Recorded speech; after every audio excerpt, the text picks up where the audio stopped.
টাকা পয়সার পাওনাদারই একমাত্র পাওনাদার নয়, এই জগতের সবাই সবার কাছে পাওনাদার। এই জগতের একমাত্র সবচেয়ে বড় পাওনাদার তিনি হলেন আল্লাহ। আল্লাহ পায় বান্দার কাছে, বান্দা পায় আল্লাহর কাছে, আল্লাহ বান্দার কাছে পায় ইবাদত, বান্দা আল্লাহর কাছে পায় জান্নাত। তবে মনে রাখবেন, ভয়ঙ্কর কথা হলো এই, আল্লাহ বান্দার কাছে যা পায় বান্দা পরিশোধ করতে বাধ্য, দিতেই হবে, পরিশোধ করতেই হবে, না হলে গুনাহগার হবে, জাহান্নামী হবে। কিন্তু বান্দা আল্লাহর কাছে যা পায় এটা আল্লাহ পরিশোধ করতে বাধ্য নয়। أعوذ بالله من الشيطان الرجيم بسم الله الرحمن الرحيم إن الله يأمر بالعدل والإحسان وإيتاء ذي القربى وينهى عن الفحشاء والمنكر والبغي يعظكم لعلكم تذكرون صدق الله المولانا العظيم وصدق رسوله النبي الكريم ونحن على ذلك لمن الشاهدين والشاكرين والذاكرين والحمد لله رب العالمين وقال تعالى في شان حبيبه آية مخبرا وآمرا إن الله وملائكته يصلون على النبي يا أيها الذين آمنوا صلوا عليه وسلموا تسليما যার যে দরুদ মুখস্থ আছে কৃপণতা করবেন না, ঠোঁট লাড়িয়ে জবান খুলে মহাব্বতে একটা বারের জন্য হলেও পড়ে নেন। আল্লাহুম্মা সাল্লি আলা সাইয়্যিদিনা ওয়া নাবিয়িনা ওয়া শাফিঈনা ওয়া হাবিবিনা ওয়া মাওলানা মুহাম্মদ সাল্লাল্লাহু তাআলা আলাইহি ওয়া আলা আলিহি ওয়া সাহবিহি وبارك وسلم تسليما كثيرا كثيرا اللهم صل على سيدنا محمد النبي الأمي وآله وسلم تسليما كثيرا كثيرا اللهم صل وسلم بارك عليه। আল্লাহ পাক যে আমাদেরকে নিষ্পাপ বানায়া এখানে বসার সুযোগ করে দিয়েছেন, এই জন্য মন থেকে সবাই মিলে একটু পড়ে নেই আল্লাহ পাকের দরবারে শুকরিয়া। সবাই পড়ছি আলহামদুলিল্লাহ। সম্মানিত হাজিরিন, আমি আপনাদের সামনে নিখুঁত নির্ভুল পরিমল জীবন বিধান, বিশ্বের সেরা বিশ্ব, মহাজাগতিক মহাবিশ্বরণ, মানব জাতির একমাত্র এবং চূড়ান্ত কনস্টিটিউশন সংবিধান আল কোরআনুল কারীমের সূরাতুন নাহল এর 90 নম্বর আয়াত আপনাদের সামনে তেলাওয়াত করেছি তাফসীর করবার জন্য। এই আয়াতটি তেলাওয়াত করবার পিছনে আরো দুইটা কারণ আছে। একটা কারণ হলো হাদিস। বুঝে থাকলে বলুন কয় কারণে আমি সূরা নহলের 90 নম্বর আয়াত আজকে তাফসীর করতে চাই? দুইটা কারণ। বলেন কয়টা? দুইটা। এক নম্বরের কারণ হলো হাদিস। আল্লাহর নবীর জলিলুল কদর সাহাবী আব্দুল্লাহ ইবনে মাসউদ রাদিয়াল্লাহু তাআলা আনহু বলেন, এই কোরআনুল কারীমের ভিতরে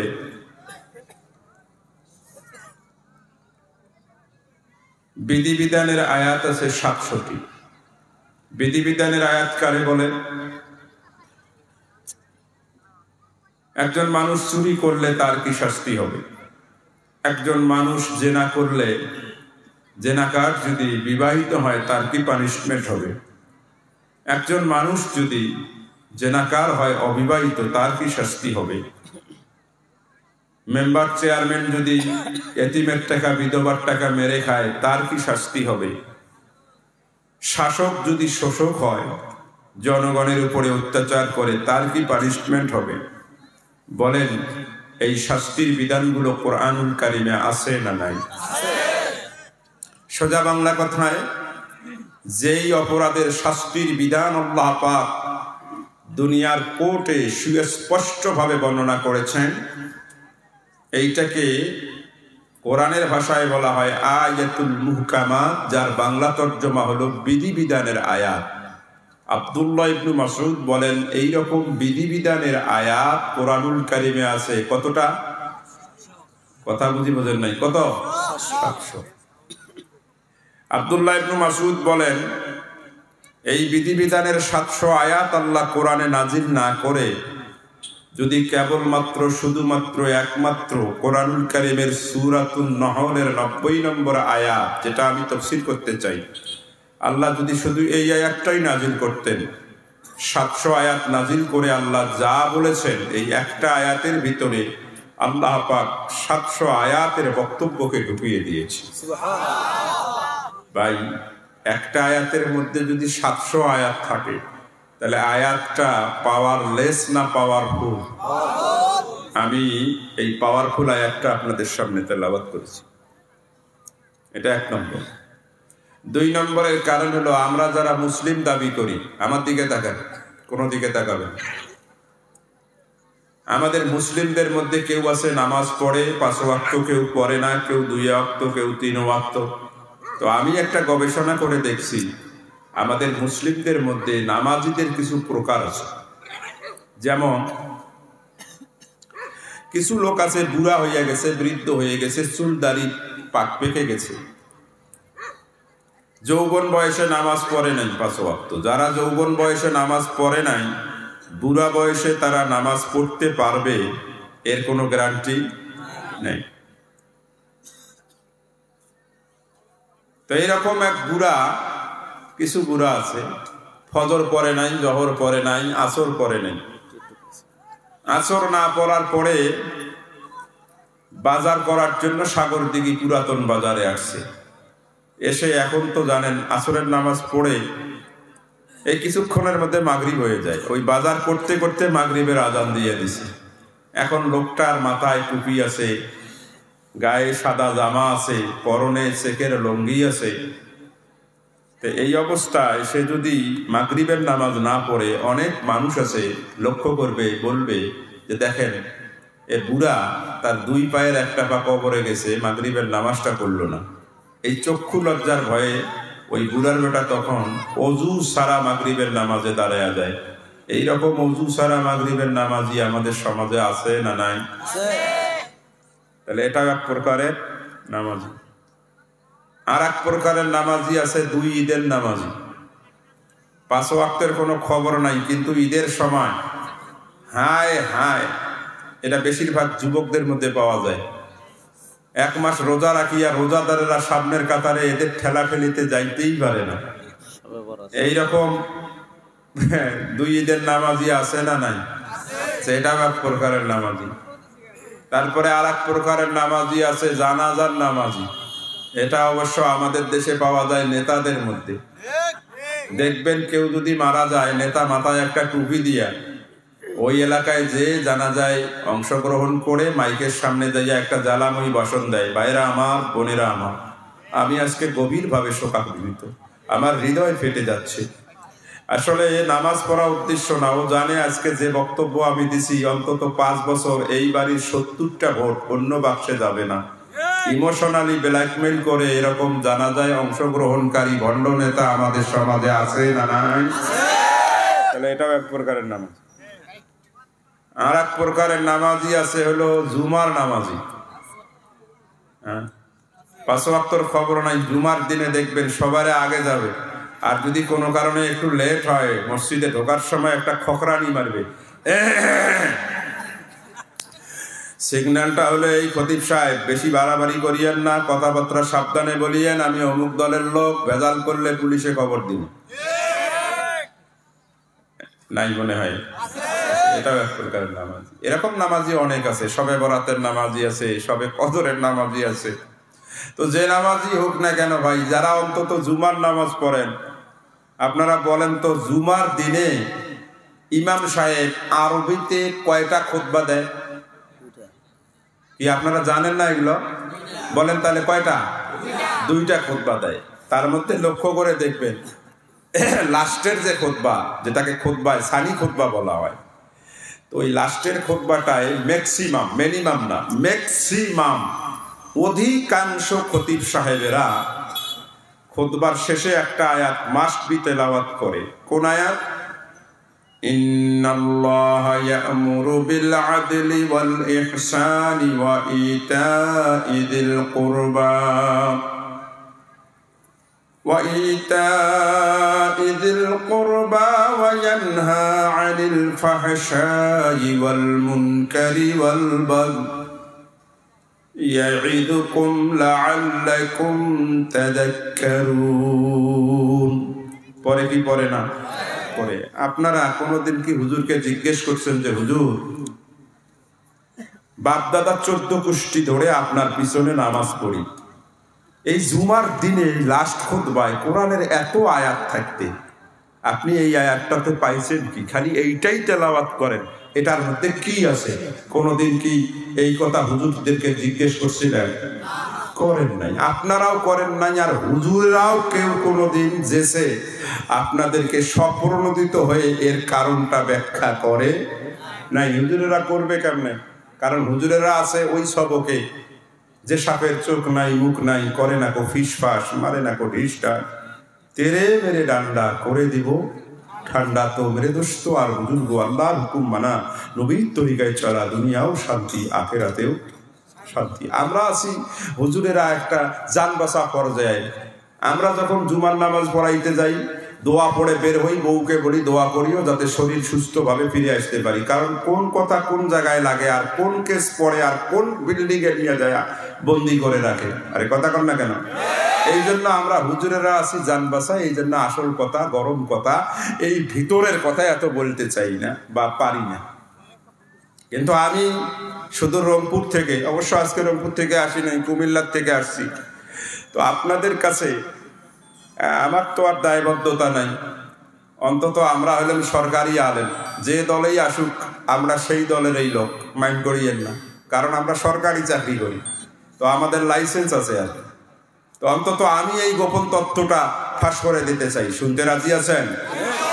হাফিজুল হাদিস ইমাম উদ্দিন ইবনে কাসির রাহমাতুল্লাহ আলাইহি আল বিদায়া ওয়ান নিহায়া গ্রন্থের ভিতরে লেখেন, খলিফাতুল মুসলিমিন আমিরুল মুমিনিন ওমর ইবনুল খাত্তাব রাদিয়াল্লাহু তাআলা আনহু, উনি যখন খেলাফতের মসনদে বসলেন, বসেই গোটা পৃথিবীর অর্ধেক শাসন ক্ষমতায় যখন উনি প্রত্যেকটি মসজিদের ভিতরে লিখিত ফরমান জারি করে দিলেন, তোমরা মাস্ট বি খতিব সাহেবেরা মুসল্লিদেরকে জুমার দিনে অন্তত সূরাতুন নহলের 90 নম্বর আয়াতটি তাদের কানে পৌঁছিয়ে দিবে।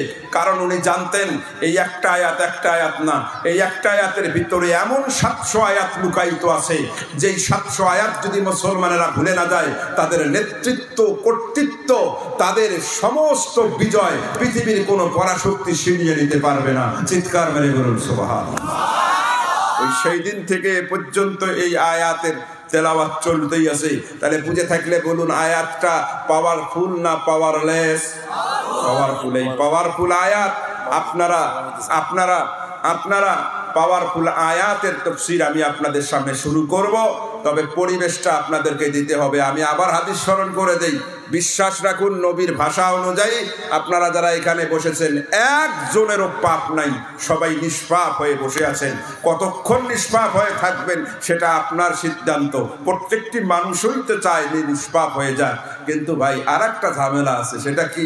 আমি প্রতি মাহফিলে বলি, এই মাহফিলে যখন মানুষ নিষ্পাপ হয়, শয়তানের গায়ে আগুন জ্বলে যায়, ও মেজাজ খারাপ হয়ে যায়, ও চিন্তা করে কেমনে এই নিষ্পাপ মানুষদের এই জায়গার ভিতরের মনোযোগ আলাদা করে দেওয়া যায়। এই জন্য মজলিসের ফাঁকা জায়গাগুলোতে শয়তান বসে থাকে। তাহলে ভাই, শয়তান আপনার আমার বন্ধু না শত্রু? ওইভাবে তো হবে না। সবাই একটু দাঁড়ান তো দেখি, সবাই দাঁড়ান, লিল্লাহি তাকবীর।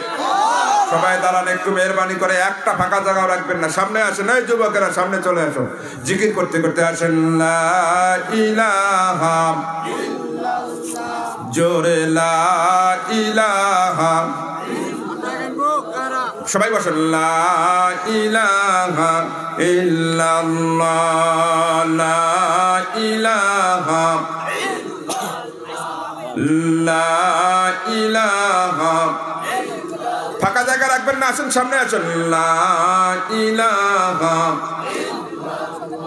সুবহানাল্লাহ আলহামদুলিল্লাহ লা ইলাহা। আচ্ছা বাবাজিরা আমার দিকে তাকান তো, আমার দিকে তাকান, কথা বলবেন না। আল্লামা তাফতাজানি একটা ঘটনা লেখছেন, শুধু এই ঘটনাটা বলি। দুই বন্ধু একই সাথে মুসলমান হয়েছে, আমার দিকে তাকান, একই দিনে একই টাইমে মুসলমান হওয়ার পরে দুই বন্ধু একই দিনে মারা গেছে, একই সময়ে মারা গেছে, কিন্তু ওরা দুইজনে জান্নাত গেছে। তবে এক বন্ধু জান্নাতের উপর তলায় আর ওই বন্ধু একতলার নিচে। যেই বন্ধু জান্নাতের উপর তলায় যে খাটটাতে থাকতো, ওই খাটটায় যখন শুয়ে এইরকম করতো, একটু গড়ানি দিত, সুন্দর একটা মিউজিক বাজতো। সুবহানাল্লাহ বলেন। নিচতলার জান্নাতি আল্লাহ রে কয়, আল্লাহ তুমি না আদেল, তুমি না ন্যায় বিচারক, একসাথে একদিনে একই ইবাদত করলাম, মারাও গেলাম, কিন্তু ও গেল আমার চেয়ে একতলা উপরে, আর আবার এমন খাট পাইছে একটু গা লড়া দিলেই সুন্দর একটা মিউজিক আসে, আর মিউজিক শুনলে ঘুম আরো বেশি হয়।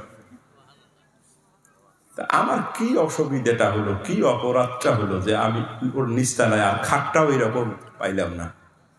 আল্লাহ জবাব দিছে, কয় তেমন কোনো বড় ব্যবধান না। বলে কি ব্যবধান?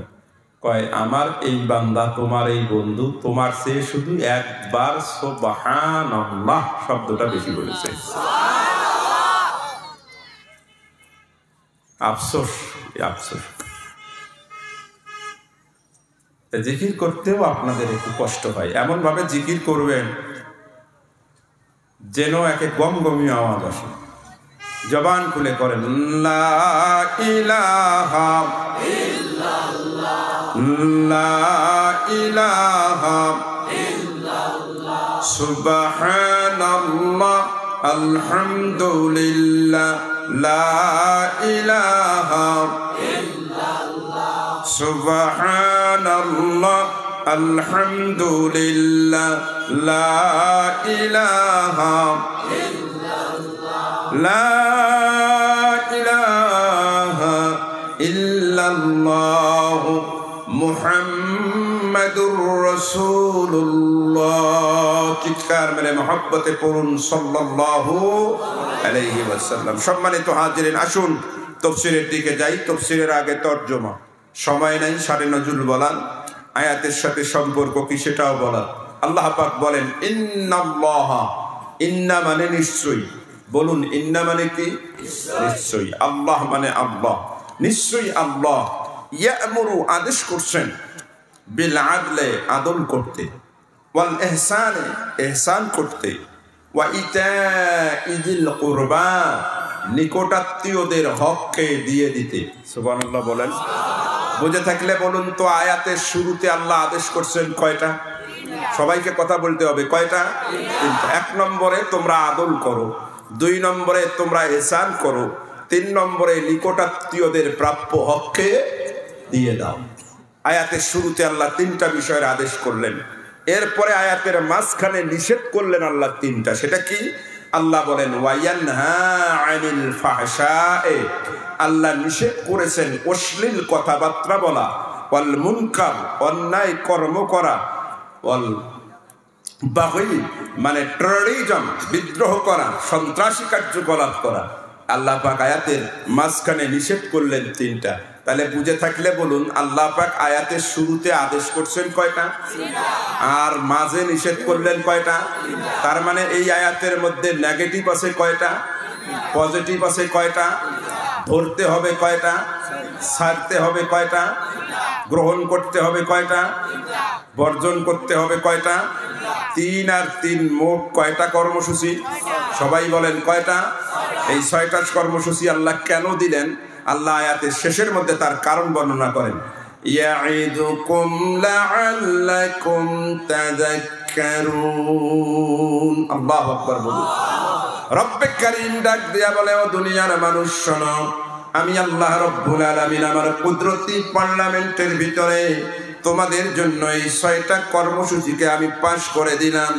তোমরা যদি এই 6টা কর্মসূচির আলোকে নিজের জীবন গড়াতে পারো, জন্ম থেকে মৃত্যু পর্যন্ত তোমার জীবনের পরতে পরতে শানিত প্রবাহে চেতনার প্রতিটি অনুকণায় যদি তোমরা এই 6টা কর্মসূচি দিয়ে জীবন পরিচালনা করতে পারো, আরো সোজা বাংলা কথায় তোমার রান্নাঘর থেকে আরম্ভ করে তোমার সংসদ পর্যন্ত এই 6টা মূলনীতি দিয়া যদি তোমরা তোমাদের জীবন পরিচালিত করতে পারো, লাভ কি?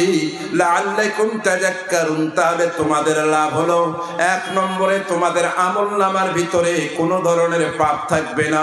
2 নম্বরের লাভ হলো তোমরা যখন এরকম করে মারা যাবে, মৌতের সময় কালেমা নসিব হবে। 3 নম্বরের লাভ হলো যখন তোমাদেরকে 3.5 হাত কবরে রাখা হবে, তোমাদের আত্মীয় স্বজনেরা দাফন করার পরে 40 গজ দূর যখন চলে যাবে, তোমাদের ওই 3 হাত কবরটাকে 3.5 হাত কবরটাকে আমি আল্লাহ রাব্বুল আলামিন এই দুনিয়ার 10টা দুনিয়া জান্নাতের টুকরা বানায়া দিব। আখিরাতে বিনা হিসাবে আমি আল্লাহ রাব্বুল আলামিন তোমাদেরকে জান্নাত দিয়া দিব। লাআল্লাকুম তাযাক্কারুন, 2 পাশে 2জন আলেম আছে। এই তাযাক্কারু, এই জিকির শব্দটা কত অর্থ যে দেয়, এর ভাবার্থ হলো যারা এই 6টা মূলনীতি নিয়ে সমাজ পরিচালনা করবে, নিজেকে সাজাবে, তাদের জন্য 1 নম্বর হলো তার আমলনামায় কোনো পাপ থাকবে না। সুবহানাল্লাহ বলেন। 2 নম্বরের লাভ হলো মৌতের সময় কষ্ট হবে না, বরং কালেমা নসিব হবে। সুবহানাল্লাহ বলেন। 3 নম্বরের লাভ হলো কবরে যখন রাখা হবে 3.5 হাত কবরটা আল্লাহ পাক এই দুনিয়ার 10টা দুনিয়া জান্নাতের টুকরা বানায়া দিবেন। 4 নম্বরের লাভ হলো আল্লাহ পাক কিয়ামতের ময়দানে আমলনামা খুলবেন না, এই কর্মসূচি পালনকারী ব্যক্তিদেরকে বিনা হিসাবে জান্নাত দিয়ে দিবেন। ভাইয়েরা আমার, আমি জিজ্ঞেস করতে চাই, আমাদের আমলনামায় পাপ না থাকুক চাই কি চাই না? চাই। মৌতের সময় মুখ দিয়ে কলেমা বের হোক, চাই কি চাই না? কবরটা 10টা দুনিয়ার মতো জান্নাতের টুকরা হোক, চাই কি চাই না? হিসাব ছাড়া বিনা হিসাবে জান্নাত যেতে চাই কি চাই না? তাহলে শেষ পর্যন্ত থাকতে হবে। থাকতে রাজি আছেন? আল্লাহ পাক কবুল করুক, বলেন আমিন। হ্যাঁ, এই 6টা কর্মসূচির মাত্র একটা কর্মসূচি আমি শুরু করে দেখি কত দূর আগানো যায়। আমার ভাব ভাষা কথা বুঝতে আপনাদের কষ্ট হয়? তাহলে শুনুন। 1 নম্বরে আল্লাহ পাক বলছেন তোমরা আদল করো। এই আদলের তাফসীর আমি এখন শুরু করব। তবে আদল শব্দটা বুঝতে গেলে একটু মনোযোগ দিয়ে বুঝতে হবে। আদল এটা হলো আরবি শব্দ। বলেন, আদল বাংলা না আরবি? আদল শব্দের অর্থ হলো বদল করা। আদল শব্দের অর্থ কি? বদল করা। বদল কিভাবে হয় একটু শোনেন। আপনার ছোট ভাই বাড়ির উত্তরের জমিটা খায় 10 কাঠা, আপনি দক্ষিণের জমিটা খান 12 কাঠা। তো আপনার ছোট ভাই একদিন এসে আপনাকে বলতেছে, ভাইয়া আমি তো 10 কাঠা জমিটা খাই বাড়ির উত্তরের, তুমি এই জমিটা নাও, এর বদলে দক্ষিণের যে 12 কাঠা জমি 1200 কাঠা জমি আছে ওইটা আমি নেই। ভাই যদি এইভাবে বদলের আপনাকে প্রস্তাব দেয়, আপনি কি বদল করবেন? আরে কথা কন, কেন করবেন না? কম বেশি হয়েছে, মাশাআল্লাহ। কি হয়েছে?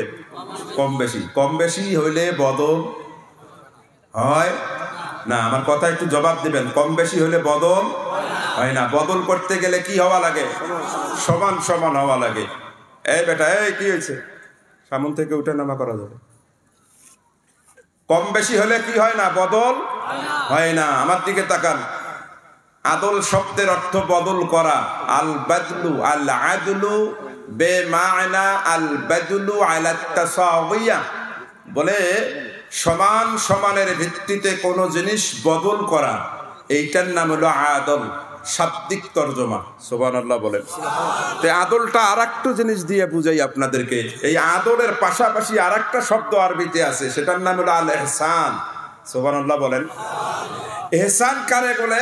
আদল মানে সমান সমান হওয়া, আর ইহসান মানে সমানের চেয়ে বেশি দেওয়া।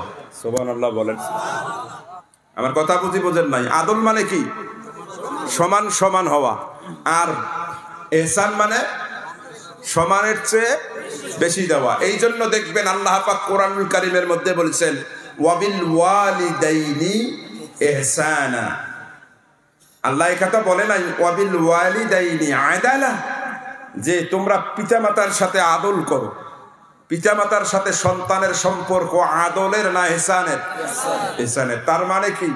তার মানে আল্লাহ একটা শব্দ দিয়া বুঝাইতে চেয়েছেন, এই সন্তান শোন, তোর বাবা বছরে যদি 3টা লুঙ্গি লাগে, তুই যদি 3টাই কিনে দেস, তাহলে তুই আমার আল্লাহর কোরআনের আয়াত মানিস নাই।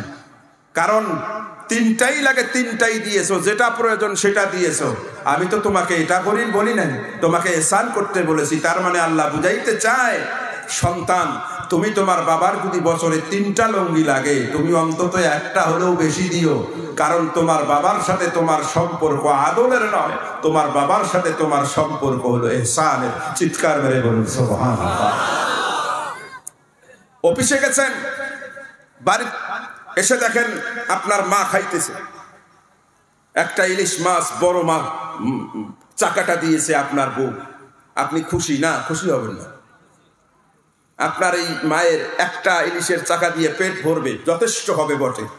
আপনি যদি অন্তত মায়ের কাছে যে আর একটা চাকা নাও দিতে পারেন, অন্তত একটু ইলিশ মাছের ঝোলটা তুলে দেবেন, তাহলে ইহসান হবে। সুবহানাল্লাহ বলেন। একটা শব্দ দিয়ে বোঝেন মিয়া, বাবা মার সাথে সন্তানের সম্পর্কটা কি? আপনি সাগরদিঘি বাজারে বের হয়েছেন, আপনার মা ডাক দিছে, বাবা কই যাও? বলে মা বাজারে যাই, আমার জন্য এক কি ভিড়া না শো আপনাদের এলাকায় পান, ভিড়া, যে আদা ভিড়া পান নিয়ে এসো। আপনি যত্ন সহকারে আদা ভিড়া নিয়ে আসছেন, আপনি কোরআনের আইন মানেন না। অন্তত একটা পান হলেও বেশি নিয়ে আসবেন, তাহলে কোরআনের আইন মানবেন, মানা হবে। কারণ আপনার বাবা এবং মায়ের সাথে আপনার সম্পর্ক আদলের নয়, আপনার বাবা আর মায়ের সাথে আপনার সম্পর্ক ইহসানের। চিৎকার মেরে বলুন সুবহানাল্লাহ। এই কথাগুলো বুঝালাম কেন? যে ইহসান না বুঝলে আদল বুঝবেন না। আদল মানে সমান সমান, যতটুকু প্রয়োজন ততটুকু। সুবহানাল্লাহ বলেন। তাহলে আদল মানে বদল করা, সমান সমানের ভিত্তিতে। এটা হলো শাব্দিক তর্জমা। ভাই আপনারা কি শাব্দিক তর্জমা শোনার জন্য আমারে দাওয়াত দিচ্ছেন না তাফসীর শোনার জন্য? তাহলে তাফসীর একটু করি। আপনারা বিশ্বাস করুন, এই আদলের তাফসীর প্রায় 72টা তাফসীর গ্রন্থ আমি নিজে নোট করে আমার ডায়েরিতে তুলেছি। দেখেছি আদলের তাফসীর আলেমরা করেছেন 17টা। বলেন কতটা? সবাইকে কথা বলতে হবে। কতটা? 17টা তাফসীর আছে আদলের। এই আদলের 17টা তাফসীর যদি আমি একটা একটা করে বলা এখানে শুরু করি, এই যতগুলো লোক আছেন তার ম্যাক্সিমাম মানে 99% লোক বুঝবেনই না। না বুঝার কারণে মাথা হ্যাং হইয়া যাবে, সবাই উঠে উঠে যাবেন। যাওয়ার পরে যাদের এইটা টানা অভ্যাস আছে, কমপক্ষে 5টা বিড়ি না খাওয়া পর্যন্ত মাথা ঠিক হবে না। কিরে কোন হুজুর নিয়ে আসছে, টাকা দিয়ে হুজুর নিয়ে আসে, কি কয় বুঝি না। আমি আপনাদের এই মাথা হ্যাং করতে চাই না, আপনাদের আশ্বস্ত করতে চাই। বর্তমান দুনিয়ার শ্রেষ্ঠ আলিম আল্লামা ইউসুফ করদাবী রাহিমাহুল্লাহ, সমসাময়িক বিশ্বের বড় একজন আলিম। উনি এই আদলের এমন একটা তাফসীর করছেন, আগের হুজুরেরা 17টা তাফসীর করে যা বুঝাইছেন, উনি একটা কথার দ্বারা 17টা তাফসীরকে ঢুকাইয়া দিয়েছেন। চিৎকার মেরে বলুন সুবহানাল্লাহ। ভাই একটা কথা বললে যদি 17টা কথা বুঝায়, তাহলে 17টা কথা বলা ভালো না একটা কথা বলা ভালো? তা আমি বলবো কয়টা? একটা। বুঝবেন কয়টা? তাহলে আমি ঠিক ঠকাইলাম না জিতাইলাম?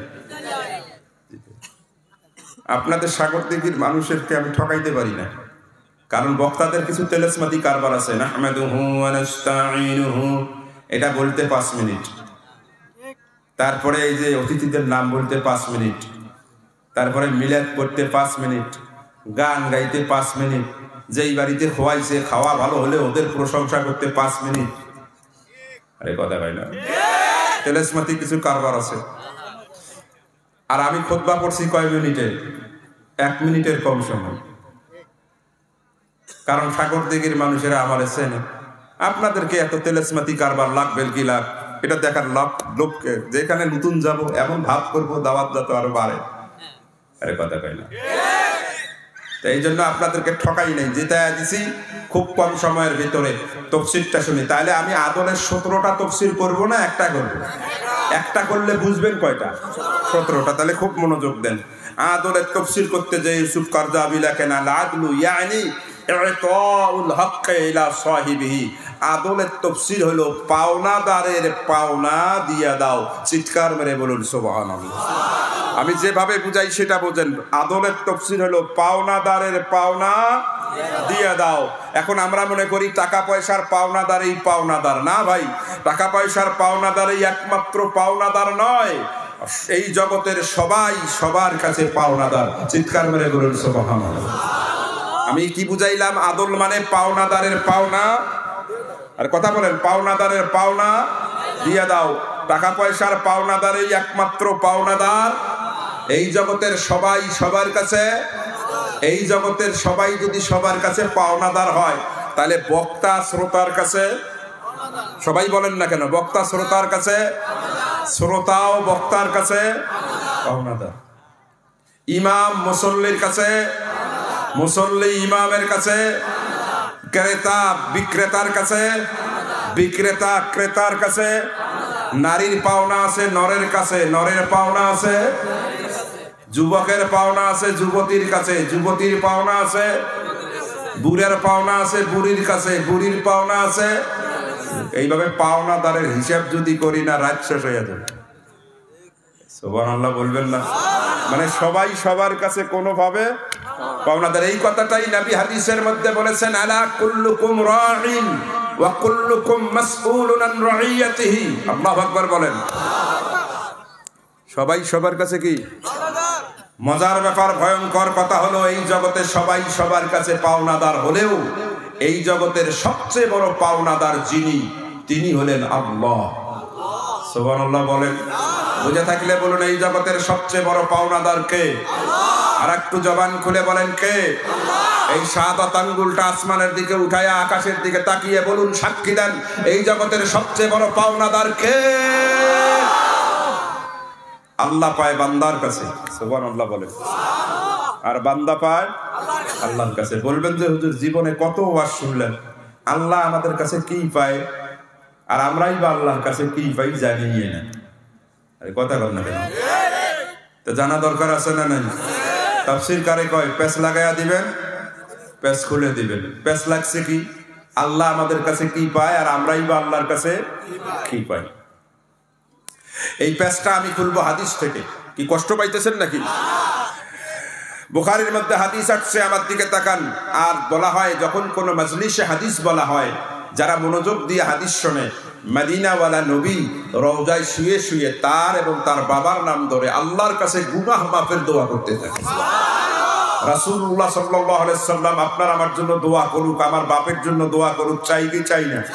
তাহলে মনোযোগ দেন। হাদিস কি বিষয়ের হাদিস? আল্লাহ কি পায় বান্দার কাছে আর বান্দা কি পায় আল্লাহর কাছে। আন মুআয ইবনে জাবাল রাদিয়াল্লাহু তাআলা আনহু আন্নাহু ক্বাল কুনতু রিদফা রাসূলিল্লাহি সাল্লাল্লাহু আলাইহি ওয়াসাল্লাম আলাল হিমার।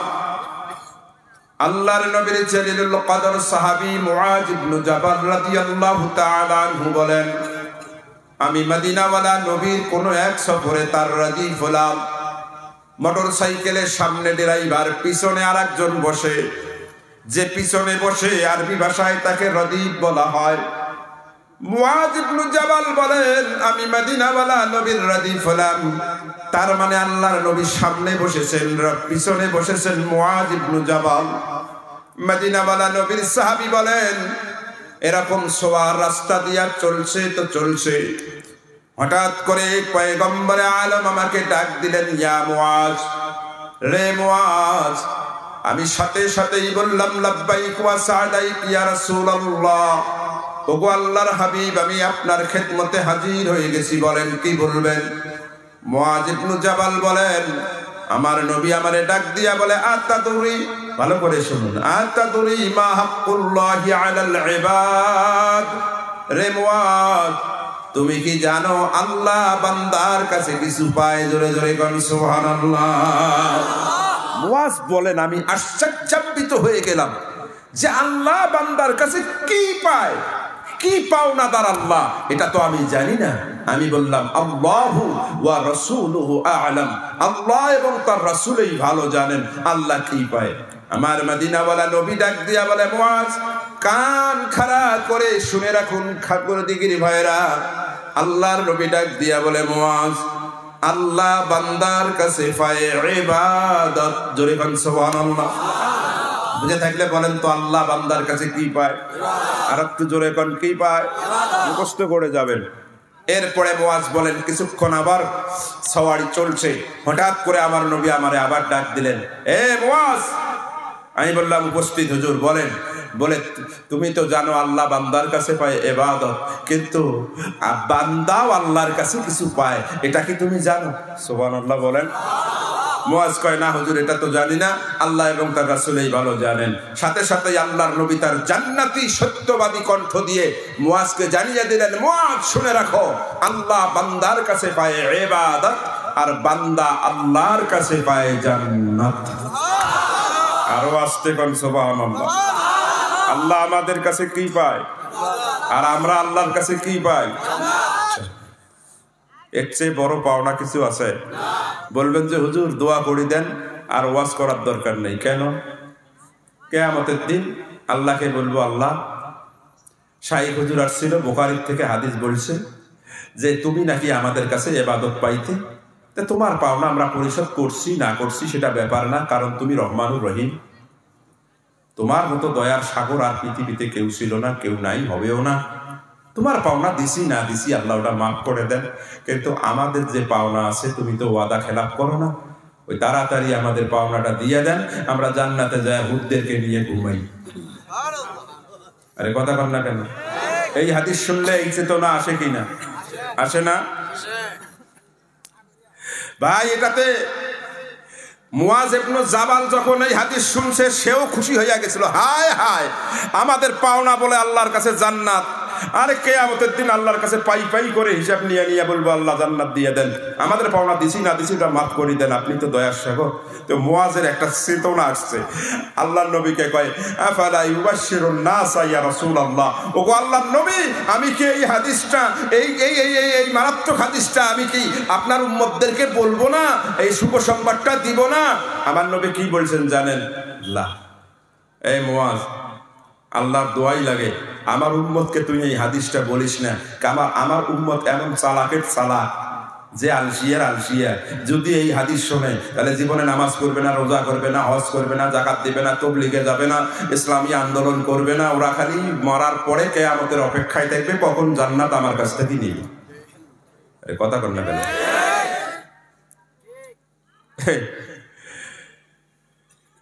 তাহলে বলবেন যে হুজুর নবী বলছেন এই হাদিস বলা যাবে না, তা আপনি এই গোপন হাদিস পাইলেন কই? আরে কথা বল না, নবী তো নিষেধ করছে, আপনি পাইলেন কই? আমার আলোচনার এটা একটা বৈশিষ্ট্য, শুকরান, যে কোনো ফাঁক আমি রাখি না। ফাঁক যদি থাকে আমি বের করবো, আবার ওটা আমি মুছে দিব। যে হাদিস তো আসলে আপনার কাছে আসা কথা না, কারণ নবী বলছে এটা বলা যাবে না, গোপন হাদিস। তে গোপন ওপেন হইল কেমন?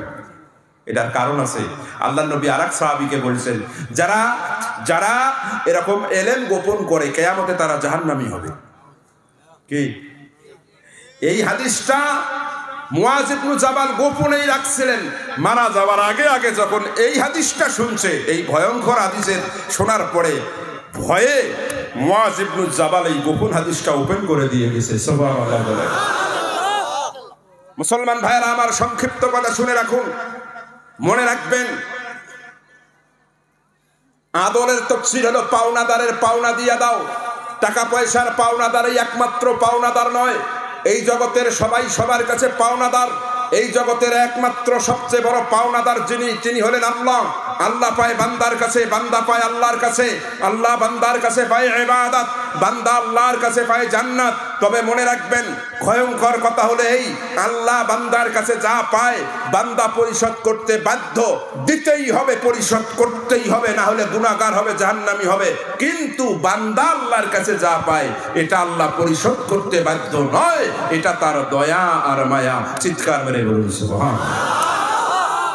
কি আল্লাহর পাওনা বান্দাকে কি করা লাগবে? পরিশোধ করাই লাগবে। কিন্তু বান্দার পাওনা আল্লাহ পরিশোধ করতে বাধ্য না। বলবেন যে হুজুর এটা তো যুক্তিতে মানা যায় না। এটা কি যুক্তিতে মানা যায় না? হুজুর কি ঘুমাইছে, খুব ঘুম ধরছে, আসেন স্টেজে আসেন। ঘুমানো যাবে না। আমার দিকে তাকান, একটা হাদিস মনে পড়ছে, বলবো হাদিসটা? আমার দিকে তাকান। মুসা আলাইহিস সালামের সামনে দিয়ে শয়তান যায়। কে যায়? শয়তান। দেখে যে ওর হাতে অনেকগুলো চাবি। চাবি বোঝেন তো?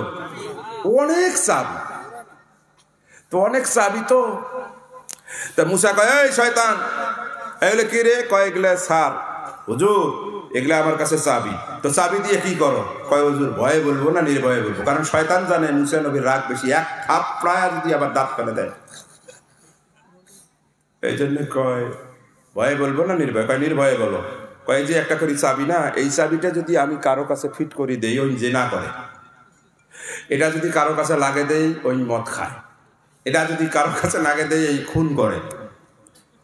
আচ্ছা, একটা চাবি দেখা যায় আবার দেখা যায় না, মানে খুব ছোট। কয় এটা কি? কয় ভয়ে বলবো না নির্ভয়ে? কয় আমি তো বলছি নির্ভয়ে বলো। কয় হুজুর মাফ করবেন, এই চাবিটা আমি আপনার কাছে লাগে দিই। বলো কি? কখন? বলো তো আপনি যখন ঘুমান।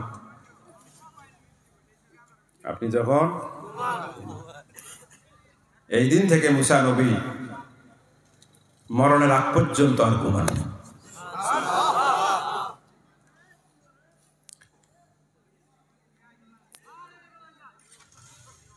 ভালো করে শুনুন। আন-নুআসু ফি ময়দানিত তালিম, তালিমের ময়দানে, কোরআন হাদিসের ময়দানে কেউ যদি ঘুমায়, এটা হলো ওয়াসওয়াসাতুম মিনাশ শাইতান, শয়তানের পক্ষ থেকে। দেখবেন অনেক বড় লোক আছে, কত ঘুমের ট্যাবলেট খায়, ঘুম নাই, কিন্তু যেই মসজিদে যায়, ঘুম কাকে বলে? কত প্রকার এবং কি একে ধুরাম করে উল্টি করে যায়। আরে কথা কন না কেন?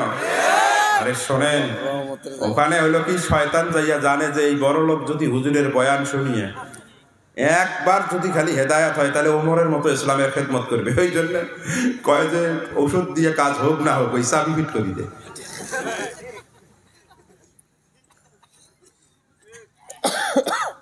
আর জিহাদের ময়দানে যদি মুমিনদের ঘুম আসে, বুঝবেন যে আল্লাহ পাক ফেরেশতা পাঠিয়ে দিয়েছে। সুবহানাল্লাহ বলেন। ওয়াসওয়াসান আন-নুওয়াসু ফিল জিহাদে আল-নুওয়াসু ফিল কিতালে আমানাতুম মিনাল্লাহ। আল্লাহু আকবার বলেন। অনেকবার আমি ছাত্রদেরকে পড়াইছি সূরা আনফালের তাফসীর। এই জন্য আলেম মানুষ তো, শয়তান চায় নাই যে কিছু শিখুক, ওই জন্য ফিট করে দিছে। কথা হয় না? আমার দিকে তাকান, আমার দিকে তাকান। আল্লাহর পাওনা বান্দাকে পরিশোধ করতেই হবে, কিন্তু বান্দার পাওনা আল্লাহ পরিশোধ করতে বাধ্য কেন নয়? এ ব্যাপারে আল্লাহর নবী একটা সুন্দর ঘটনা বলছেন, বলবো? শোনেন। আল মুস্তাদরাক লিল হাকিম, আমাদের দেশে ঘোমটাওয়ালা শায়েখ বের হইছে না? নাই বের হয়? খালি কয় সহিহ হাদিস, সহিহ হাদিস, সহিহ হাদিস। এরা এত সহিহ হাদিস, আমরা আগের থেকে বলছি ভাই, এরা ইসলামের বন্ধু না, এরা হলো ইহুদি খ্রিস্টানদের সৃষ্ট। মুসলমানদের ভিতরে ফেরকাবাজি দল ইহুদিদের বন্ধু। কথা কন না কেন? আমরা যখন এই কথা বলছি, অনেকে কয় হুজুর নো নো নো, আপনারা এটা ঠিক কথা বলেন না, কিন্তু আপনারা প্রমাণ পেয়েছেন এখন। আমার ফিলিস্তিন, যেই ফিলিস্তিনের জমিনকে আল্লাহ পাক বরকতময় করেছেন, সুবহানাল্লাহ বলবেন না? আল্লাহ বলেছেন বারাকনা হাওলা, আমি আল্লাহ পাক বাইতুল মাকদাসের চতুর্দিকে বরকত ঢেলে দিয়েছি। সুবহানাল্লাহ বলেন। সেই বরকতময় ভূমিকে যখন ইহুদিরা দখল করেছে, সেই সময় ইহুদিদের পক্ষে এই ঘোমটাওয়ালা শাইখরা থাকতে পারে নাই, বরং ইহুদিদের বিপক্ষে থাকতে পারে নাই, বরং পক্ষে তারা কি দিয়েছে? রায় দিয়েছে। এদেরকে সাবধান থাকবেন।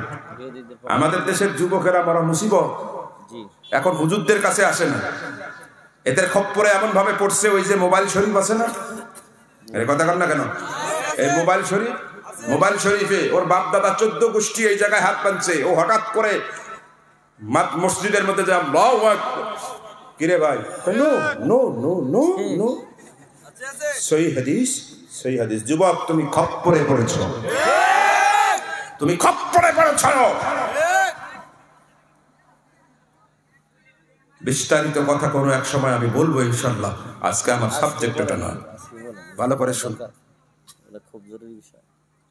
এরা বুখারী ছাড়া মানে না, আসলে ওরা বুখারীই মানে না। ওরা কি, আমি আমার গবেষণায় প্রমাণ করেছি, এক আলোচনায়, বুখারী শরীফের কমসে কম 375টা হাদিসকে ওরা মানে না, এরা মিথ্যুক। হাদিস শুধু বুখারীতে না, আল মুস্তাদরাক লিল হাকিম, ইমাম হাকিম রাহমাতুল্লাহ আলাইহির লিখিত হাদিসের অনবদ্য একটি কিতাব, সুবহানাল্লাহ বলেন। উনি লেখেন, আমার মদিনাওয়ালা নবী সাহাবীদেরকে বুঝাইছেন যে আল্লাহর পাওনা কেন বান্দা পরিশোধ করতে বাধ্য, বান্দার পাওনা আল্লাহ কেন পরিশোধ করতে বাধ্য নয়। ঘটনা শুনাইছেন এভাবে, এক যুবক বউ বেটি কন্যা জায়া স্ত্রী পরিবার পরিজন সব কিছু ছেড়ে গাট্টি গোট্টা নিয়ে, আমাদের দেশের তাবলিগ জামাতি ভাইরা যখন চিল্লায় যায়, গাট্টি একটা নেয় না, এরকম গাট্টি নিয়ে সাগরের কিনারে জঙ্গলের পাশে নির্জন প্রান্তরে যাইয়া একাধারে ইবাদত করা শুরু করে দিছে। বলেন তো ভাই, ইবাদত কার পাওনা? যুবক একটু কথা বলো, কার পাওনা? একদিন, 2 দিন, 3 দিন একাধারে ইবাদত করছে, আল্লাহর পাওনা পরিশোধ করছে। খিদা লেগেছে, খিদা লাগলে পরে খাবারের প্রয়োজন আছে না নাই? প্রচন্ড ক্ষুধাতুর হওয়ার কারণে আল্লাহর গোলাম সিজদার মধ্যে পড়ে গেলেন, চোখের পানি ছেড়ে দিয়া কান্দে আর কয়, আল্লাহ, সংসার জীবনের সবকিছু কোরবান করেন তোমার পাওনা বুঝিয়ে দেওয়ার জন্য। রব্বে কারীম, আল্লাহ, আমি এই নির্জন প্রান্তরে এসে তোমার পাওনা দিতেছি। ওগো আল্লাহ, 3 দিন থেকে খাই না, প্রচন্ড ক্ষুধা লেগেছে। আমি যদি খাবার সংগ্রহের জন্য বের হয়ে যাই, অযথা সময় নষ্ট হয়ে যাবে।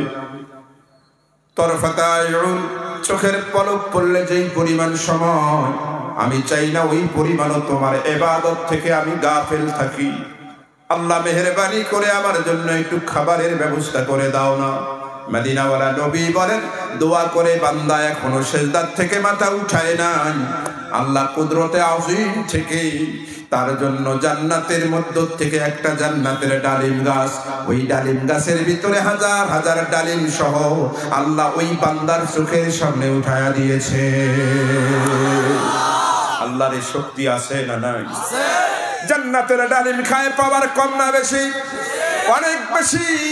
কিন্তু ভাইজান, খাইতে গেলে পানির প্রয়োজন আছে না নাই?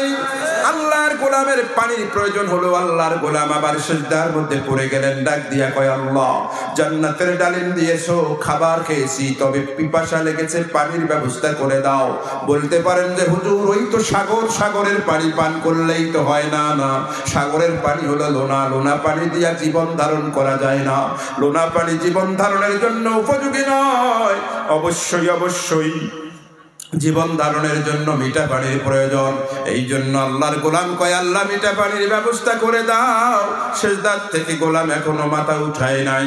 আল্লাহ, দুনিয়ার কোনো পানি নয়। মদিনাওয়ালা নবী বলেন, আল্লাহ কুদরতে আযীম দিয়া জান্নাত থেকে একটা নল জারি করে দিয়া ওই মরুভূমির ভিতরে জান্নাতের সারাবান তহুরা এরকম করে জান্নাতের মিঠা পানির ব্যবস্থা করে দিলে। এক পাওয়ার আল্লাহর আছে না নাই? জান্নাতের পানি খায়, জান্নাতের ডালিম খায়, পাওয়ার কম না বেশি? আল্লাহর গোলাম এই পাওয়ারের কারণে 1 বছর না, 2 বছর না, একাধারে 500 বছর আল্লাহর ইবাদত করলেন। বুঝে থাকলে বলেন তো ভাইজান, আল্লাহর গোলাম আল্লাহর পাওনা কত বছর বুঝায়া দিলেন? 500 বছর ইবাদতের পরে একদিন এই গোলাম লক্ষ্য করে দেখে তার চুল দাড়ি সাদা হয়ে গেছে। আমার দিকে তাকান, হাতের চামড়াগুলো ঢিল হয়ে গেছে, কবরের শক্তি আর আগের মতো নাই, চোখের পাওয়ারও তেমন আর পায় না। আল্লাহর গোলাম এবার শেষবারের মতো সেজদায় পড়ে গেলেন। ডাক দিয়া কয়, আল্লাহ, সংসার জীবন কোরবানি করে 500 বছর তোমার পাওনা আমি পরিশোধ করে দিয়েছি। আগের মতো শরীরের তাকত আমার নাই, শক্তি আমার নাই, সামর্থ্য আমার নাই, চুলদারি সাদা হইয়া গেছে। কোন দিন যেন মালাকুল মউত আমার সামনে এসে যান কবজ করে নিয়ে যায়। রব্বে কারীম, শেষবারের মতো তোমার কাছে আমার চাওয়া, যেদিন আমি মারা যাব, মালাকুল মউত যেদিন এসে আমার জান কবজ করবে, সেই দিন যেন দিনটা হয় জুমার দিন। আর আমি যখন মারা যাব, সেই অবস্থাটা যেন হয় তোমার মাথায় সেজদারত অবস্থা। জোরে জোরে কোন সুবহানাল্লাহ। তোমার পায়ে যেন সেজদারত অবস্থায় আমি মৃত্যুবরণ করি। আর দিনটা যেন হয় কিসের দিন? জুমার দিন। কেন মৃত্যু চাইলেন জানেন নি ভাইরা আমার? ভালো করে কান করে শুনেন। আমার মদিনাওয়ালা নবী বলেন, যার ভিতরে যাররা পরিমাণ ঈমান আছে, শস্যের দানা পরিমাণ ঈমান আছে, সেই লোকটা যদি জুমার দিন রাতে অথবা দিনে মারা যায়, ওই জুমার দিনের এত ফজিলত, আল্লাহ পাক 70,000 রহমতের ফেরেশতা তার কবরের মধ্যে পাঠিয়ে দেন। ওই কবরের মধ্যে ওই 70,000 রহমতের ফেরেশতা কিয়ামত পর্যন্ত পাহারাদার হয়ে যায়। ওই কবরে কিয়ামত পর্যন্ত আর কোনো আযাব হয় না। জুমার দিনে কেউ মারা গেলে যদি ঈমানদার হয়, তার কবরে কোনো আযাব হবে না। এটা জুমার দিনের ফজিলত। এই জন্য ভাই কারো মৃত্যু নিয়ে মন্তব্য করবেন না। একটা লোক নামাজই পড়ে নাই, এরকম আছে না? কিন্তু জুমার দিনে তার মৃত্যু হয়ে গেছে, এরকম আছে না? সন্দেহ পোষণ করবেন না। আমরা হয়তো তাকে পাপী জানি, কিন্তু আল্লাহ পাক তার এমন ওই গোলামের এমন একটা আমল পছন্দ করছে, যার কারণে তাকে জুমার দিনে মৃত্যু দিয়া তাকে কবরের আযাব থেকে কিয়ামত পর্যন্ত সেভ করে দিয়েছে। এটা জুমার দিনের ফজিলত। আর দুনিয়ায় জুমার দিনে আমরা যত অকামের অনুষ্ঠান করি, সাংস্কৃতিক অনুষ্ঠান, গানের অনুষ্ঠান, পিকনিকের অনুষ্ঠান, ড্যান্সের অনুষ্ঠান, আরে কথা কন না কেন? অথচ জুমার দিনের ফজিলতটা। আর একটা চাইছিলেন সেজদারত অবস্থায় মৃত্যু। কেন চাইছিলেন জানেন?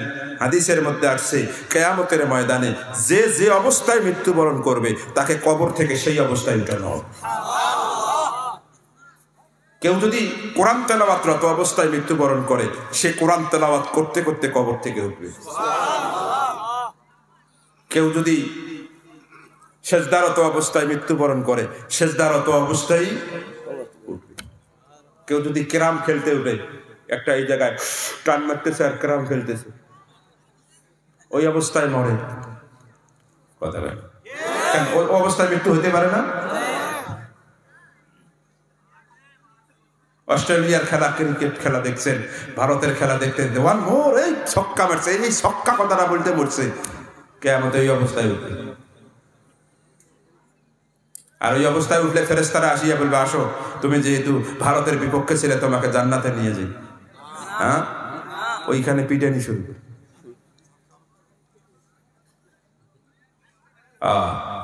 আল্লাহ পাক গোলামের এই দোয়াটাও কবুল করলেন। ভাই কষ্ট লাগতেছে নাকি আপনাদের? আল্লাহ পাক গোলামের এই দোয়াটাও কবুল করলেন। কোন দোয়া? জুমার দিনের মৃত্যু আর কি? সেজদারত অবস্থায় মৃত্যু। আমার দিকে তাকান, এই লোকটা যখন কিয়ামতের ময়দানে উঠবে, আমার মদিনাওয়ালা নবী বলেন, আল্লাহ পাক ওর আমলনামা হাতে নেবেন, নিয়ে আমলনামা দেখার পরে আল্লাহ পাক তার কুদরতি হাসি হাসবেন। সুবহানাল্লাহ বলেন। ভাই আপনার বাপ ছেলে, আপনার বাপ আপনার অঙ্ক খাতা নিয়ে, এই যুবক তাকাও, আপনার অঙ্ক খাতা নিয়ে অঙ্ক খাতার নাম্বার দেখার পরে বাপ যদি হাসে, বলেন তো ছেলের সাহস বাড়ে না কমে? বলবে, আব্বু হাসো কেন? কিরে বেঠা, তুমি তো 100-র মধ্যে 99 পাইছো, তুমি একটা বেঠা, আসলে আমার বেটা, তুমি আসলে বাপের বেটা। কথা কর না কেন? তো আল্লাহ বান্দার আমলনামা নিয়া আমলনামা দেখার পরে যখন হাসবে, এ বান্দার সাহস বাড়বে, ডাক দিয়া বলবে মা আবসারা ওয়াজহুকা ইয়া রাব্বাল আলামিন। আল্লাহ, আপনি হাসতেছেন কেন? সুবহানাল্লাহ বলেন। আল্লাহ কয় গোলাম রে, বান্দারে, তুমি তো আমাকে 500 বছর পাওনা দিছো। সুবহানাল্লাহ বলেন। কত বছর? 500 বছর। গোলাম কয় আল্লাহ তুমি খুশি? বলে খুশি। কেন? বলে 500 বছর পাওনা দিছো। বলে তোমার পাওনা পাইছো? বলে পাইছি। কত বছর? বলে 500। বাচ্চা, আমার যে একটা পাওনা আছে তোমার কাছে। বলে হ্যাঁ আছে। আল্লাহ তোমার পাওনা 500 বছর পাইছো, বুঝিয়া পাইছো, তো আমার পাওনাটা দিয়ে দাও। আল্লাহ কি বলবেন? এই ফেরেশতা, কে কোথায় আছো? আমার এই গোলামকে ওর পাওনা, আমার দয়ায় ওকে একটা জান্নাত দিয়ে দাও। চিৎকার মেরে বলেন সুবহানাল্লাহ। ভাই যখনই বলেছে আমার দয়ায় ওকে জান্নাত দিয়ে দাও, বান্দা গোসা হইয়া গেছে, রাগ হইয়া গেছে, আল্লাহর সাথে ঝগড়া করা শুরু করছে। বলবেন যে হুজুর আল্লাহর সাথে ঝগড়া করার কারণ কি? কারণটা আপনারা এখনো বোঝেন নাই, একটা উদাহরণ দিলে বুঝবেন। এই যে আমার খতিব সাহেব হুজুর আছে, ফজলু ভাই, বন্ধু মানুষ, এখন এসে বললাম ভাই আমার খুব একটা বিশেষ প্রয়োজন, 2 লাখ টাকা না দিলে আমার ইজ্জত থাকে না, 1 মাস পরে দেব। উনি চিন্তা করছে, হায় হায় শাইখ হুজুর এই রাত গেলেই 40,000 30,000 50,000 টাকা পায়, 25,000 30,000 এটা পায়, তো নিশ্চয়ই বড় বিপদে পড়ছে, যাক আলেম মানুষ, দেই একটু সহযোগিতা করি। উনি বাড়িতে গেছেন, যাই টাকা নিয়ে আসছেন, 2 লাখ টাকা নিয়ে এসে কয় ভাই আপনি আমার বন্ধু মানুষ, যাই হোক মৃত্যুর কথা তো বলা যায় না, আপনিও মারা যেতে পারেন আমিও মারা যেতে পারি, তো এক কাজ করে নিয়ে যান, 1 মাস পরেই টাকাটা দিয়ে, তো আপনার ওই যে কারটা আছে না, ওটা আমার বাড়িতে বন্ধক হিসেবে রেখে যান, টাকা ফেরত দিলে আমি দিয়ে দিব। এরকম করে লেনদেন হয় না? না হয়? এটা জায়েজ আছে। সাহাবীরাও এইভাবে লেনদেন করছেন, আমার নবীও আমাদের এইভাবে লেনদেন করছেন। সুবহানাল্লাহ বলেন। ওকে, তো আমি চিন্তা করলাম বিপদ যখন, গাড়ি রেখে আমি টাকা নিয়ে গেছি। 1 মাস পরে ওনার 2 লাখ টাকা নিয়ে এসে ওনাকে দিয়ে দিছি। ভাই বলেন, আমার দিকে তাকান, বলেন তো আমার খতিব বন্ধু ওনার পাওনা পাইছে কি পায়নি? আমার পাওনা আছে না? না, কি আছে? আমি বললাম ভাই গাড়ি নিয়ে আসেন। উনি গাড়িটা নিয়ে এসে দেওয়ার সময় কয় শাইখ ভাই দয়া করে আপনার গাড়ি আপনাকে দিলাম। এই কথা বললে আমার মেজাজ ঠিক থাকবে না গরম হবে? আমি বলবো ভাই আপনি বলেন কি আপনার পাওনা পাইছেন? বলে পাইছি। তা আমার পাওনা গাড়ি, আপনি আমারে গাড়ি দিবেন, দয়া ময়া কিসের? ওরা তো আমার পাওনা। আরে কথা কর না কেন? দয়া ময়াটা কিসের? ওরা তো আমার পাওনা। তো আল্লাহ যখন বলছে আমার দয়া করে একটা জান্নাত দাও, আল্লাহর বান্দা কয় আল্লাহ তোমার পাওনা পাইছো? বলে পাইছি। কত বছর? বলে 500 বছর। আমার পাওনা কি? বলে জান্নাত। তুমি না আমার জান্নাত দিবে, দয়া মায়া কিসের? ওরা তো আমার পাওনা। সুবহানাল্লাহ বলেন। আল্লাহর সাথে টক্কর লাগে দিছে। আল্লাহ এবার গোসা হইয়া গেছে। আল্লাহ কয় কিরে, আমি তোরে দয়া করে জান্নাত দিছি, এজন্য আমার সাথে হিসাব করো। দাঁড়া, হিসাবে যখন করো দাঁড়া, 1 পা আগাবা না, দাঁড়া হিসাব দে। কয় আল্লাহ কি হিসাব? কয় তোকে আমি 2টা চোখ দিছি বলে হ, তোরে 2টা হাত দিছি বলে হ, তোরে 2টা পা দিছি বলে হ, তোরে একটা জিহ্বা দিছি বলে হ, 2 ছিদ্রওয়ালা একটা নাক দিছি বলে হ, মাথায় অনেক চুল দিছি বলে হ, মাথার ভিতরে ঘেলু দিছি বলে হ। বলে দিছে কে এগুলো? বলে আপনি দিছেন। আচ্ছা, আমি যদি ইচ্ছা করতাম তোকে 2টা চোখ ছাড়াই তোর মার পেট থেকে তোকে জন্মের কানা বনে বানিয়ে পাঠাইয়া দিতে পারতাম। বলেন এইরকম জন্মের কানা পৃথিবীতে আছে না নাই? আমি যদি তোরে 2টা চোখ না দিয়া পৃথিবীতে পাঠাইতাম, আর তুমি যে আমারে 500 বছর পাওনা দিছ, ওর মূল্য হিসাবে দয়া করে আমি তোরে একটা জান্নাত দিছি। আচ্ছা, এই 500 বছরের মূল্য যদি আমি তোকে ফেরত দিতাম, তুমি দুনিয়ার কোন লোকের কাছে যাইয়া এই 500 বছরের ইবাদতের মূল্য দিয়া 2টা চোখের একটা চোখও কি তুমি কিনতে পারতে? আরে কথা কর না কেন ভাই? কোনো কানা যদি এসে আপনাকে আমাকে কয় ভাই আমি জীবনে পর নারীকে দেখি নাই, তাহাজ্জুদ পড়ছি, জীবনে 5 ওয়াক্ত কাজা হয় নাই, যা নেকি আছে সব তোমাকে দেব ভাই, একটা চোখ দেন, দিবেন না লাথি মারবেন? বলবেন কানার কানা। তার মানে কি? তার মানে হলো ইবাদতের যত বড় ইবাদত হোক, এর মূল্য দিয়া একটা চোখের মূল্যের সমান হয়। আল্লাহ কয় তাহলে তোর কথা অনুযায়ী 500 বছরের ইবাদত দিয়া এর মূল্য যেটা হয়, একটা চোখের মূল্য হয় না। আমি আল্লাহ বললাম হয়, মানলাম ওটা হয়। এখন বল, আমি আল্লাহ রাব্বুল আলামিন তোরে যে দুইটা হাত দিছি সেই হাতের মূল্য কোথায়? আরে তোর 500 বছরের ইবাদত তো এই দুইটা চোখের মূল্য হিসাবে আমি নিলাম, বাকি এই যে অঙ্গ প্রত্যঙ্গ তোর দুইটা হাত দিছি সেই হাতের মূল্য কোথায়? তোরে যে দুইটা পা দিয়েছি সেই পায়ের মূল্য কোথায়? তোরে যে জিহবা দিয়েছি সেই জিহবার মূল্য কোথায়? তোরে যে হাড় দিয়েছি সেই হাড়ের মূল্য কোথায়? তোরে যে নাক দিয়েছি সেই নাকের মূল্য কোথায়? এই মূল্যগুলো তুই পাই পাই করে পরিশোধ কর, তার আগে একটা পা উঠাইতে পারবি না। চিৎকার মেরে বলুন আল্লাহু আকবার। গোলাম কয়, আল্লাহ আমার তো তবিলেই হলো ওই 500 বছরের ইবাদত, আমার তো আর কাছে আর কিছু নেই। আল্লাহ ভাই ফকিরের বাচ্চা, ফকির, তোকে দয়া করে জান্নাত দেই, তুই নিস না। আরে কথা কর না কেন? মুসলমান ভাইয়ারা রে, আমার দিলের কান্দান, আল্লাহ এত রাগ হবেন, ডাক দিয়া বলবেন, ফেরেশতা ওরে ধরো, জাহান্নামে নিক্ষেপ করো। মদিনাওয়ালা নবী বলেন, হুকুম দিতে দেরি হবে, ওরে জাহান্নামের দরজার কাছে নিয়ে যেতে দেরি হবে না। ওই গোলাম জাহান্নামের দরজার কাছে যাইয়া শেষবারের মতো আল্লাহর দিকে তাকাইয়া বলবেন, আল্লাহ আমি বড় ভুল করেছি, আমি স্বীকার করে নিচ্ছি, তুমি আল্লাহ হইয়া আমাদের বান্দার কাছে যা পাও এটা আমরা পরিশোধ করতে বাধ্য, কিন্তু আমরা বান্দারা তোমার কাছে যা পাই এটা তুমি পরিশোধ করতে বাধ্য নও, এটা তোমার দয়া আর মায়া। এই হাদিস দিয়া প্রমাণ হয় আল্লাহর ইবাদত বান্দা পরিশোধ করতে বাধ্য, কিন্তু বান্দার পাওনা আল্লাহ পরিশোধ করতে বাধ্য না।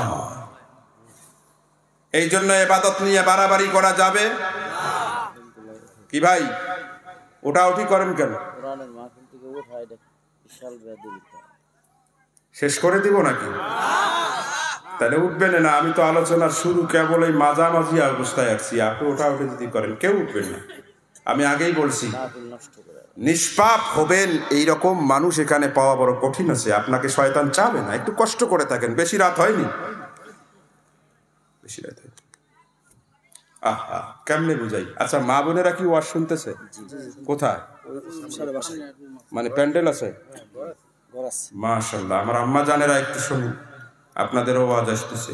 তাহলে এতক্ষণ ধরে কি ওয়াজ বুঝলেন? ইবাদত কার পাওনা? আল্লাহর পাওনা যেটা, সেটা নিয়ে কি বাড়াবাড়ি করা যাবে? তা আমাদের দেশে বাড়াবাড়ি আছে না নাই? হ্যাঁ, ইবাদত নিয়ে এই যে বাড়াবাড়ি, হজ করি আসার পরে দেখবেন লাল রুমাল এইরকম করি এই জায়গায় দিয়া 40 দিন পর্যন্ত সাগর দিঘির বাজারের আশপাশ ঘুরে ফেরা করে। ভাবখানায় এমন আমি হজ করি আসছি, মুরগি জব করো আর দাওয়াত দাও। বলেন ভাই, ওর হজ আছে না গেছে? কিছু কিছু যুবক আছে, এরা সেজদা দিতে যায়, নতুন নামাজি তো ধারাম করি সেজদা মারে। সেজদা মারতে মারতে 2-1 মাসের মধ্যে এই জায়গায় করা হয় না? তো করা যখন হচ্ছে, ওই বাজারে চা খায়, বারে বারে এরকম করে টুপি করে। কিরে এত টুপি কেন? চোখে পড়ে না? দেখেন না কম ইবাদত করিনি ভাই, ওর ইবাদত আছে না গেছে? আর ইদানিং আমাদের দেশের মধ্যে ইবাদতের মধ্যে ওই ঘুমটাওয়ালারা বিশেষ ভেজাল লাগে দিছে। আরে কথা কর না কেন? 30 বছর আগে ওটা ছিল না, এমন ভেজাল লাগাইছে ওরা। সহি হাদিস, সহি হাদিস। আমার দিকে তাকান ভাই, আমি শর্ষিনা আলিয়া মাদ্রাসা, আলহামদুলিল্লাহ আপনারা জানেন আমি আলিয়া কওমি দুইটাই পড়েছি। শর্ষিনা আলিয়া মাদ্রাসায় যখন আমি পড়ি, তখন আমার এক ভাই, চাচাতো ভাই, ওকে আমি মেশকাত পড়াইছি। কত যে থাপ্পড় দিছি, ওই ইবারত পড়তে পারে না। ওকে আসমায়ে মারফুয়াত শিখে যায়, ওই আসমায়ে মারফুয়াতের জায়গায় মানসুবাত নিয়ে যায়, মানসুবাতের জায়গায় মারফুয়াত নিয়ে যায়। কত যে থাপ্পড় মারছি। এখন প্রাইমারির স্কুলের টিচার। এই কয়েকদিন আগে বাড়ি গেছি, তো ওই নামাজ শুরু হয়েছে, আমি খুব দূরত্ব গেছি, যাইয়া দাঁড়াইছি। দাঁড়ার পরে কি অবস্থাটা হয়েছে জানেননি? আমার এই দিকে দাঁড়াইছে আমার ওই চাচাতো ভাইটা, আর তার ওই পাশে দাঁড়াইছে ওর আব্বা। তো কি করছে জানেন? তো দেখি যখন দাঁড়াইছি, আমি তো অত কিছু লক্ষ্য করি নাই, ও আমার পায়ের সাথে পা লাগিয়ে দিয়েছে। ওর বাবার পায়ের সাথে তো পা লাগাইছে, আমার পায়ের সাথে কি লাগাইছে? পা লাগাইছে। তা আমি একটু পা সরে আনেছি, আরো লাগিয়ে দিছি। কারণ আমি তো নামাজেই বুঝে ফেলছি, একে তো এই ভূতে ধরছে। আরে কথা কর না কেন? ওই ভূতে তো ধরছে। আমার দিকে তাকান। তখন নামাজ যখন শেষ, আমার দিকে তাকান, আরে সালাম ফিরাইয়া ওকে কিছুই বলিনি, শুধু ওর দিকে তাকাইছি। আমাকে কয়, ভাই মাফ করবেন, আপনি আমার গুরু, আপনি আমার শিক্ষাগুরু, আপনি অনেক বড় আলেম, স্বীকার করি, কিন্তু এটা আমি সহিহ হাদিসে পেয়েছি। কি পেয়েছো? যে আল্লাহর নবী বলেছেন দাঁড়ানোর সময় পায়ে এমন ভাবে লাগিয়ে দিতে হবে যাতে রাস্তা দিয়ে এই ফাঁক দিয়ে, দুই পায়ের ফাঁক দিয়ে কোনো শয়তান না যেতে পারে। আমি বললাম বাস, ভালো কথা, আমি তোর চাচাতো ভাই, শিক্ষাগুরু বলছো, ভালো কথা। আমার পায়ের সাথে পা লাগিয়ে দিছো, আমি সরে নিয়েছি, তারপরেও লাগিয়ে দিছো। তোর জন্মদাতা পিতার পায়ের সাথে পা লাগাইয়া দিছো। দুই পাশে যেভাবে তুমি শয়তান বন্ধ করছো, আর তোমার দুই পায়ের মাঝ দিয়ে যে বড় ফাঁক হয়েছে, ওই ফাঁক দিয়ে কি যাবে? আরে কথা কর না কেন মুসলমান? তুমি দুই পাশের পা বন্ধ করছো শয়তান, কিন্তু নিজ দিয়ে তোর তো সব কিছু দেখে শয়তান যাবে।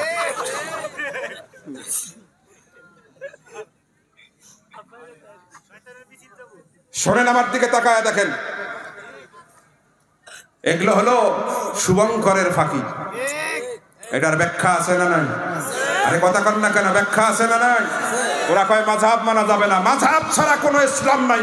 মাযহাব ছাড়া যারা ইসলাম করতে চায় এরা শয়তানের দোসর। কথা বলেন ঠিক না?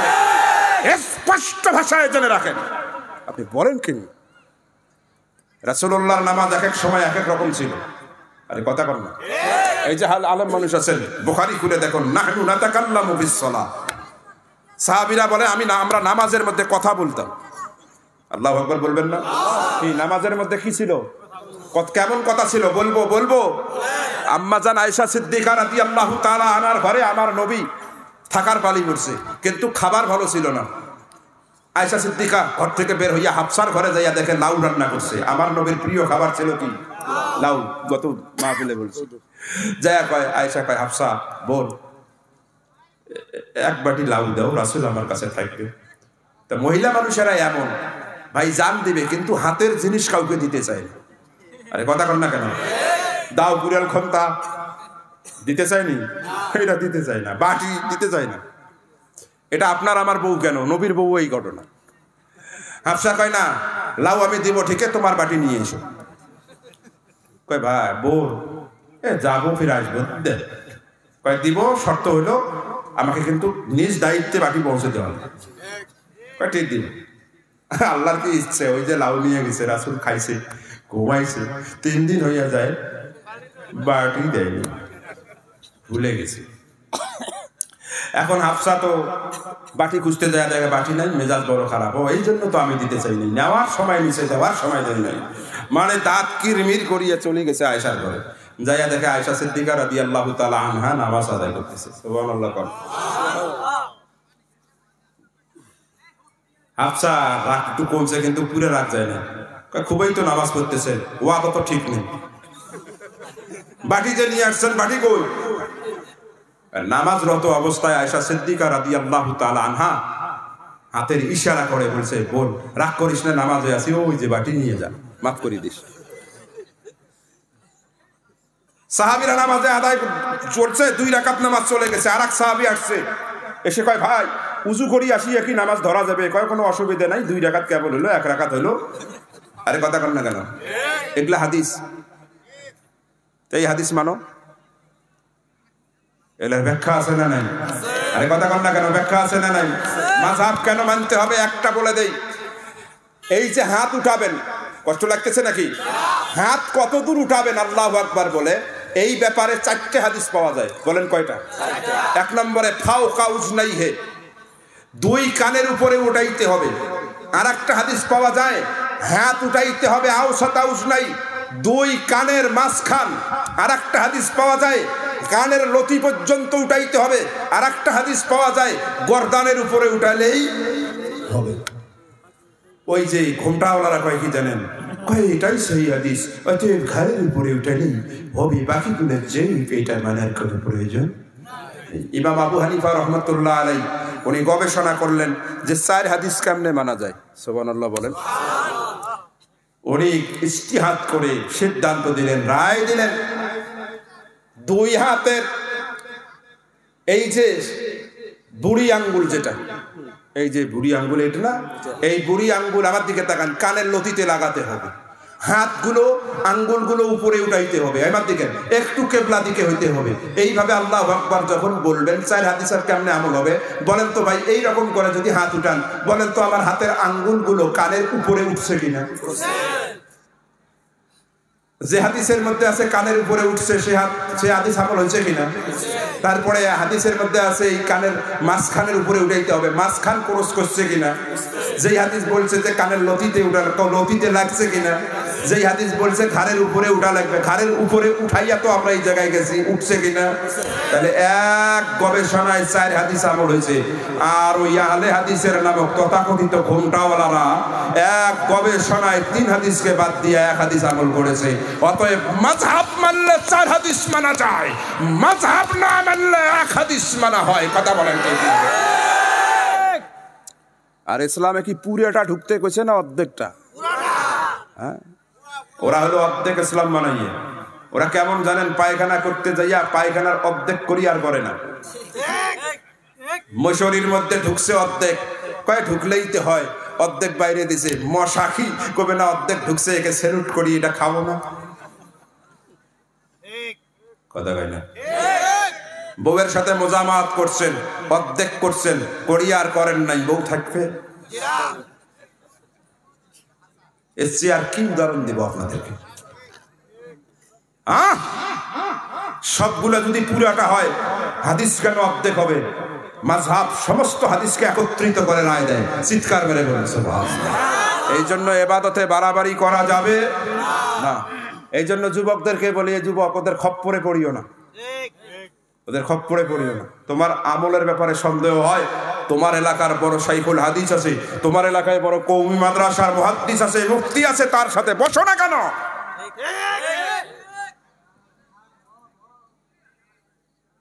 আল্লাহ পাক এই ইবাদতের বাড়াবাড়ির থেকে আমাদেরকে হেফাজত করুন।